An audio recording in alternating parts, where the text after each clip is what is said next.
कि संस्कृत और उर्दू को भी इसमें शामिल कर लिया जाए, लेकिन नेता सदन गुस्सा आ गया, माननीय मुख्यमंत्री जी को जल्दी आ गए उर्दू के नाम पर। इस उर्दू ने इनकलाब जिंदाबाद का नारा तमाम लोग लगाते हैं, लगाया है। ये उर्दू का शब्द है और मुसलमानों को गद्दार कहते हैं। ये मुसलमानों का इस मिट्टी में है खून शामिल, किसी के बाप का हिंदुस्तान थोड़ी है। मुसलमानों को क्या दिया है? लाठी दी है, डंडा दिया है, गोलियां मारी हैं और जेलों में डालने का काम माइनॉरिटी के लोगों को इस सरकार ने किया है। मैं कहना चाहता हूं, मुसलमान क्या मांग रहा है आपसे? 8 साल के पीरियड में क्या मांगा है? अरे उसने एक चीज मांगी है, ना रोजी मांगी, ना रोटी मांगी, ना नौकरी मांगी। वो कह रहा है कि हमको जीने दो, कमा के अपने बच्चों का पेट भरने दो। ये मुसलमान ने मांगा है। अरे इतने सब्र से बैठा है, ये भी इनको बर्दाश्त नहीं हो रही। हमारे सरफिरेज जज्बातों को कैद कर नहीं सकते, हमारे सरफिरेज जज्बातों को कैद कर नहीं सकते।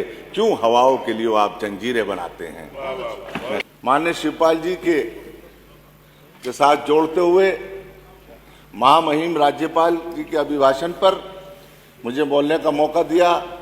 मैं अपनी पार्टी के तमाम लोगों का धन्यवाद करता हूं। और आज कल माननीय महिम राज्यपाल जी के बाद नेता विरोधी दल ने एक प्रस्ताव रखा कि संस्कृत और उर्दू को भी इसमें शामिल कर लिया जाए, लेकिन नेता सदन गुस्सा आ गया, माननीय मुख्यमंत्री जी को जल्दी आ गए उर्दू के नाम पर। मैं कहना चाहता हूं, इस उर्दू ने इस मुल्क को आजाद कराया। इस उर्दू ने इनकलाब जिंदाबाद का नारा तमाम लोग लगाते हैं, लगाया है। ये उर्दू का शब्द है। हमारे मुल्लाओं को कटमुल्ला बोल दिया, हमने कहा मौलवी बना दो उनको सबको। मैं कहना चाहता हूं, ये भूल गए इन्हीं उलमाओं ने, इन्हीं मौलानाओं ने, इन्हीं हाफिजों ने इस मुल्क को आजाद कराया था।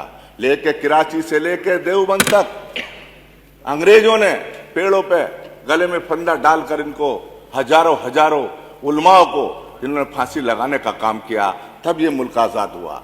ये मुल्क आजाद ऐसे नहीं हुआ। आज हम यहाँ बैठे हैं, ये उन्हीं की देन है। और मुसलमानों को गद्दार कहते हैं। ये मुसलमानों का इस मिट्टी में है खून शामिल, किसी के बाप का हिंदुस्तान थोड़ी है। मैं कहना चाहता हूं आपसे, ये मुल्क हिंदू और मुसलमान सबका है। 8 साल इस सरकार को हो गए हैं। मैं कहना चाहता हूं, ना किसी ने हिंदू को मारा है, किसी मुसलमान ने, ना किसी मुसलमान ने हिंदू को मारा, ना हिंदू ने मुसलमान को मारा। ये भाईचारा खत्म करना चाहते हैं, ये जहर घोलना चाहते हैं, हिंदू और मुसलमान को लड़ाना चाहते हैं। लेकिन मैं मुबारकबाद देता हूं हिंदुओं को भी और मुसलमानों को भी। हिंदू और मुसलमान का भाईचारा 8 साल के पीरियड में खत्म नहीं हुआ और ये और मजबूत होगा। मैं कहना चाहता हूं, आज हालात कैसे हैं? घर घर में, गांव गांव में, शहर में जहर घोलने का काम किया। तमाम मुसलमान दहशत और खौफ में जी रहा है। यकीन मानिए, जब घर से निकलता है सुबह को उसका बेटा काम के लिए, तो शाम को वही महसूस करती है उसकी माँ कि मेरा बेटा अभी तक नहीं आया। दरवाजा खोल के झांक कर देखती है कि मेरा बेटा देर हो गई, क्यों नहीं आया। इसलिए डर लगता है उसको कोई थाने वाला पकड़ लेगा और उस पर 4 मुकदमे फर्जी लगाने का काम होगा। 8 साल के अंदर मुसलमानों को क्या दिया है? लाठी दी है, डंडा दिया है, गोलियां मारी हैं और जेलों में डालने का काम माइनॉरिटी के लोगों को इस सरकार ने किया है। मैं कहना चाहता हूं, मुसलमान क्या मांग रहा है आपसे? 8 साल के पीरियड में क्या मांगा है? अरे उसने एक चीज मांगी है, ना रोजी मांगी, ना रोटी मांगी, ना नौकरी मांगी। वो कह रहा है कि हमको जीने दो, कमा के अपने बच्चों का पेट भरने दो। ये मुसलमान ने मांगा है। अरे इतने सब्र से बैठा है, ये भी इनको बर्दाश्त नहीं हो रही। मैं कहना चाहता हूं, ये सब्र, हमारा सब्र तुम्हें खाक में मिला देगा। हमारे सब्र का तुम्हें असर नहीं मालूम, हमारा सब्र तुम्हें खाक में मिला देगा इंशाअल्लाह। मैं कहना चाहता हूं, हमारे सरफिरेज जज्बातों को कैद कर नहीं सकते, हमारे सरफिरेज जज्बातों को कैद कर नहीं सकते। क्यों हवाओं के लिए आप जंजीरें बनाते हैं? मैं कहना चाहता हूं, आज हालात क्या हैं? मेरे जनाजे पर यारो मोहब्बत लिख देना, मेरे जनाजे पे यारो मोहब्बत लिख देना, हमने बुनियादों के पत्थर हैं, हमें घर से निकाला जा रहा है। मैं कहना चाहता हूं, आज क्या हालात कर दिए मुसलमानों के। पूरे उत्तर प्रदेश के अंदर आप दहशत के अंदर, खौफ के अंदर जी रहा है। तमाम ये लोग कोशिश कर रहे हैं किसी तरह से भी हिंदू मुस्लिम झगड़ा हो जाए, किसी तरह से भी मुसलमानों को मारा जाए, लेकिन मुसलमान यकीन मानिए इस देश का वफादार है, इस देश का गद्दार नहीं है, इस देश का वफादार है।